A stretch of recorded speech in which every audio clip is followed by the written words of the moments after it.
Sadhguru, I believe that talent is something which is grossly exaggerated in success.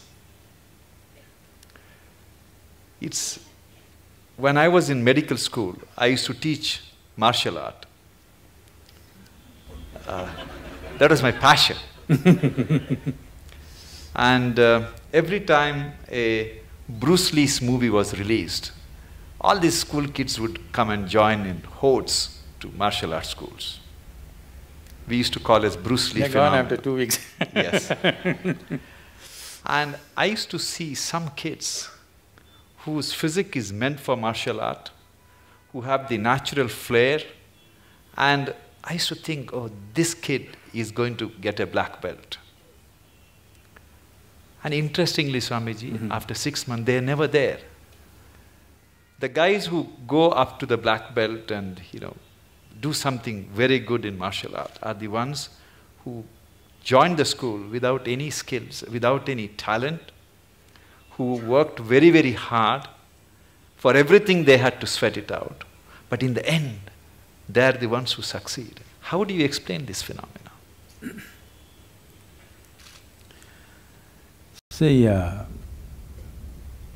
a variety of reasons, let me not go beyond this. For a variety of reasons, a certain individual could be born with a certain flair, physical flair, mental flair, emotional flair, style.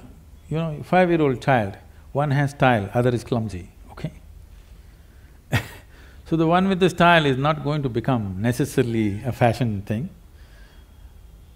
Somebody else who seems to be clumsy may grow into something else. Like,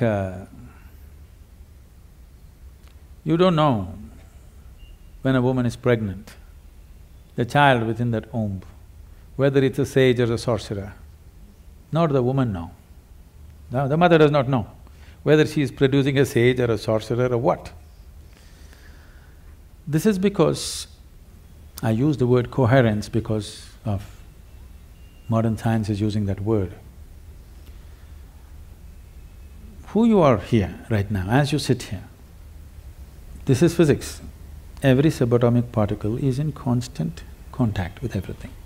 What you call as cosmos is living life and it's a live mind. You have captured only one small part of it. If you work with only that one small part of what you have captured, both as life and as intelligence, you will function at a certain level. If you apply yourself to break the barriers of your limitations that you've set for yourself, then there is an intelligence beyond anybody's understanding, beyond anybody's estimate, which is available to you. Once this is available to you, people think you're superhuman. No, this is not about being superhuman. This is about realizing that being human is super. The immensity of being human has not been realized. So we are always making a kind of a mathematical calculation.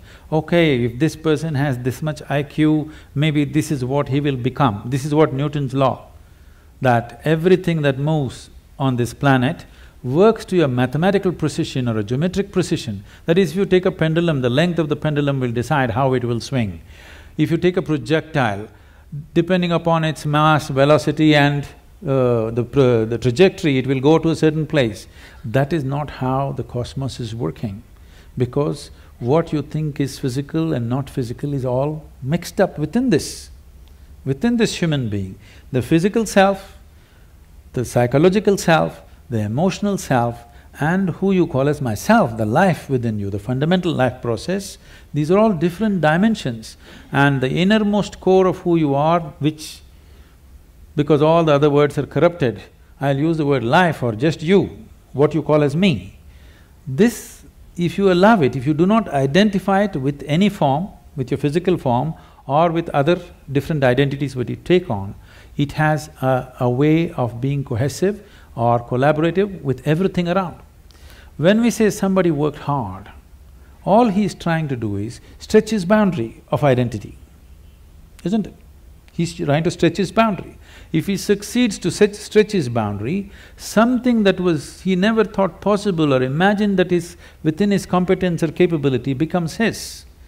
Miraculously, I can show you hundreds of people who come to me, we prepare them for a certain period and then we initiate them. In 24 hours, you will see the shape of their face will change. Genetics are altered in 24 hours' time. You can see the photographic images, they have actually changed dramatically overnight simply because of a certain extension of their identity. So, in the Indian spiritual milieu, so when you say spiritual, we must understand this. This is not about looking up or looking down. When we say spiritual, we are talking about transcending the limitations of physical. So right now, the physical is here as if it's a solid entity in people's experience. But modern physics is telling you and medical science is beginning to tell you, or if people don't understand, if they just hold their nose for 2 minutes, they understand that they are not an independent existence. It is in transaction, not just in terms of breath. Even on the level of subatomic particles, it's in constant transaction. If this transaction becomes even minutely conscious, suddenly you have immense capabilities that you never thought were possible. Biological identity is the most limiting identity that you have because it limits to the area of your body. Now when you strive, you break this. It doesn't matter in what way you strive. Most people strive in unconscious, unscientific, simply out of striving, they do things. But there are ways to strive scientifically in a proper way. There are tools to strive with specific direction to break the limitations of who we are. If you break this boundary, the subatomic particles are transacting, the intelligence is transacting, only you're missing the whole game. If you don't miss the game, if you are in the game of life, not in the game of thoughts and emotions, you are in the game of life, suddenly just about anything you want you can do, not this or that. I'm saying anything a human being can do, simply if he breaks his barriers. And these barriers are many levels, but the most fundamental thing is the identity.